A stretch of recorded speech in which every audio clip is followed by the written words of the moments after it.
Bonjour, bonsoir. Aujourd'hui, nous allons voir quelque chose d'un peu technique, à savoir l'intégration de BFD2 ou d'autres batteries virtuelles dans Pro Tools. Il y a pas mal de demandes par rapport à ça. Les gens ne savent pas toujours très bien comment router ces batteries virtuelles dans Pro Tools, autrement qu'en stéréo, qu'en bête stéréo. Donc évidemment, on peut récupérer tous les éléments séparés, c'est ce qu'on va voir aujourd'hui. Donc j'ai chargé une instance de BFD2 qui est ici. Vous pouvez voir donc tous mes éléments, tous les éléments que j'ai chargés. J'ai chargé un kit, mais que j'ai un petit peu customisé, comme on dit moi-même. À savoir que bon, j'ai changé déjà la grosse caisse qui était d'origine dans ce kit, et j'en mets toujours une deuxième. Moi, on verra tout à l'heure pourquoi, parce je trouve qu'il y en a une qui sonne très sourde et l'autre qui sonne un peu plus sèche, et ça m'intéresse. Voilà. Enfin bon, bref. En gros, on peut faire ce qu'on veut. Donc j'ai des tomes, gros tomes ici, pareil, un peu customisés, mid-tom, high-tom, etc. Enfin, à peu près tous les éléments principaux. Donc que je retrouve ici. Le routing dans BFD se fait automatiquement, c'est-à-dire que en gros, à chaque fois que je load un kit, les routings qui se trouvent ici se font tout seuls. Alors moi, je les refais un petit peu moi-même. Pourquoi? Parce que par exemple, comme j'ai deux kits de grosses caisses, comme j'ai deux grosses caisses, et ben en fait, je les réunis. C'est-à-dire que le kick-in, il y en a un ici, et il y en a un ici, il y en a un ici pour le out et un ici pour le out. Pourquoi? Parce que je vais pas prendre quatre pistes. J'ai pas besoin non plus d'avoir quatre pistes pour faire mes deux grosses caisses. Je vais me retrouver ici avec une seule piste de kick-in, donc qui va recevoir cette grosse caisse-là et celle-là, et une piste de kick-out ici qui va recevoir celle-ci et celle-ci. Voilà. Donc je customise un peu, donc 1, 2, 1, 2. Ici on voit que j'ai les batteries, donc les batteries snare top, les batteries, pardon, les caisses claires snare top ici et snare bottom ici. Les snare top, même chose, personnellement je les réunis. Il y en a deux d'office sur certains kits. Moi je les réunis en un seul, donc on va les retrouver ici. Le snare bottom qu'on va retrouver ici en séparé, parce que c'est quand même là pour le coup vraiment utile de l'avoir en séparé. Le charlet qui va être donc encore sur une autre voie. Et les tomes ici, donc le high, mid, low, qui vont être chacun sur une voie différente, le tout s'incrémentant. Vous allez voir pourquoi c'est pratique d'incrémenter et de vraiment respecter l'incrémentation. Ça va aller très vite du coup pour le routing, beaucoup plus vite que ce qu'on pourrait penser.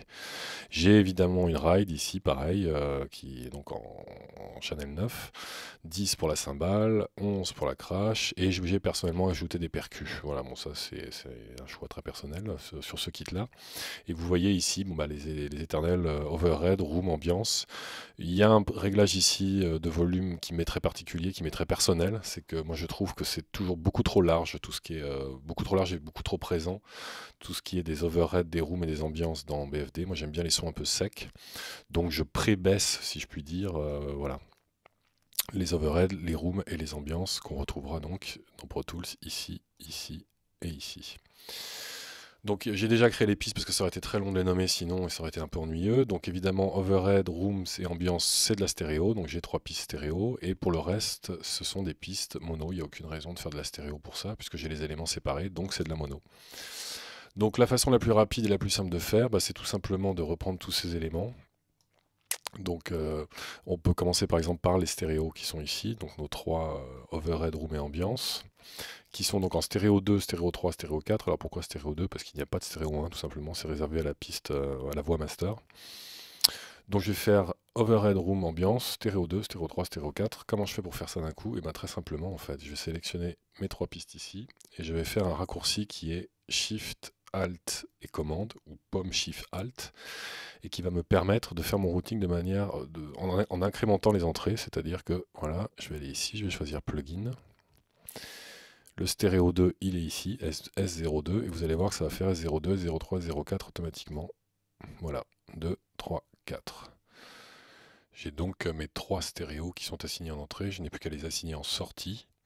Donc je choisis le main, et puis je n'ai plus qu'à valider les input monitoring pour entendre la batterie.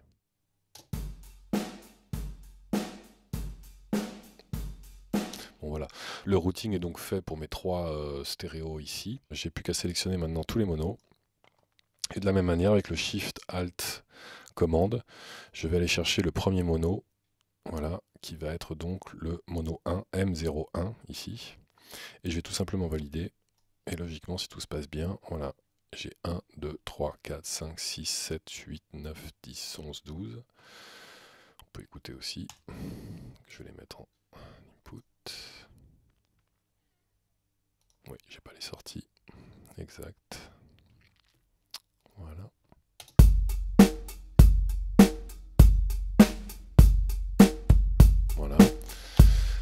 Vous voyez que ça module effectivement sur les pistes séparées. Donc ça c'est une manière de faire qui est la plus simple en fait, qui est la plus rapide je pense. Moi j'en ai une autre un petit peu plus compliquée. Pourquoi faire simple quand on peut faire compliqué? Donc je vais tout dévalider. Voilà, ici pareil. Je vais même les mettre inactifs pour l'instant.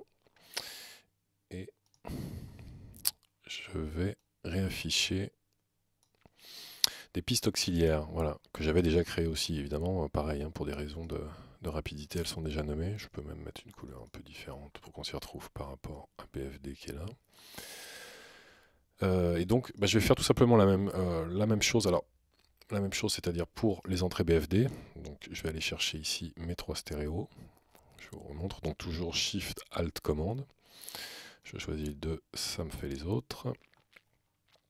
Et pareil, pour les monos, voilà, je vais chercher le premier mono qui est ici. Et ça c'est bon.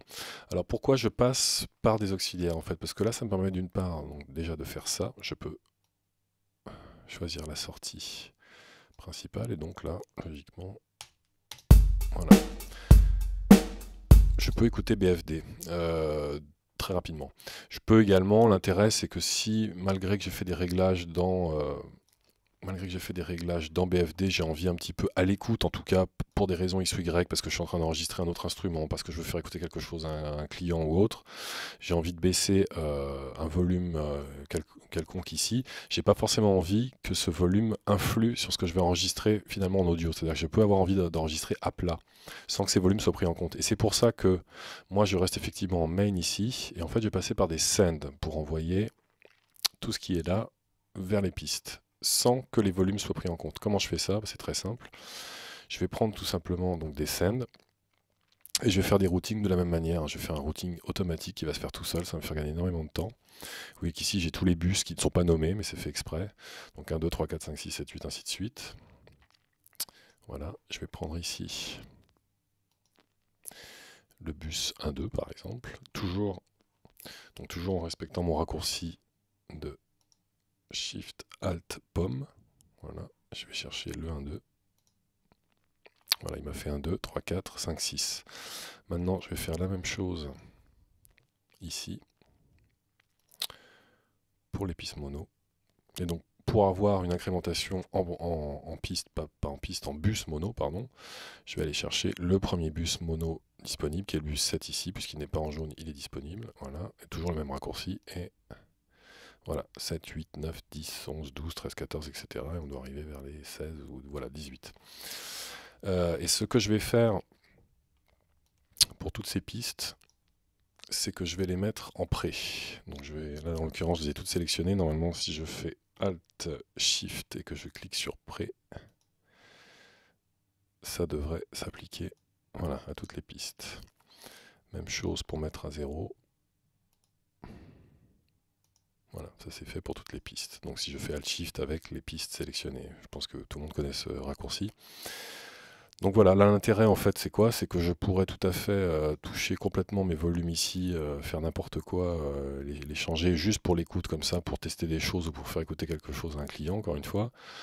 Et vu que je suis en pré sur les send, mes pistes audio elles continueraient à recorder, à enregistrer de manière plate, c'est-à-dire sans l'influence de ces mouvements de fader ici. Donc on va continuer. Ici maintenant je n'ai plus qu'à récupérer ce que j'ai là-haut en sortie, évidemment, en send. Donc ici, il faut que je le récupère en in. Donc là, voilà, je vais aller chercher le bus 1, 2 en premier. J'ai pas fait mon raccourci. Toujours le raccourci pour l'incrémentation, voilà. 1, 2 et paf. 1, 2, 3, 4, 5, 6.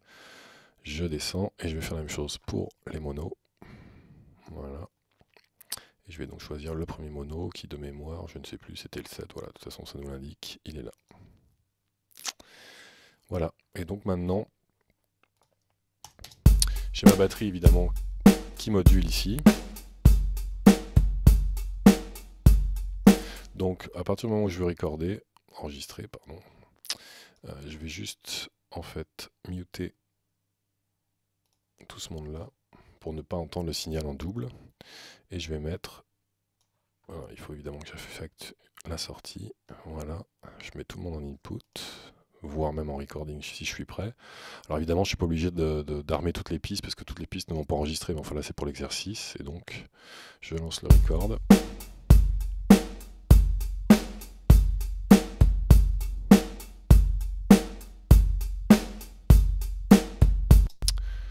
Et voilà.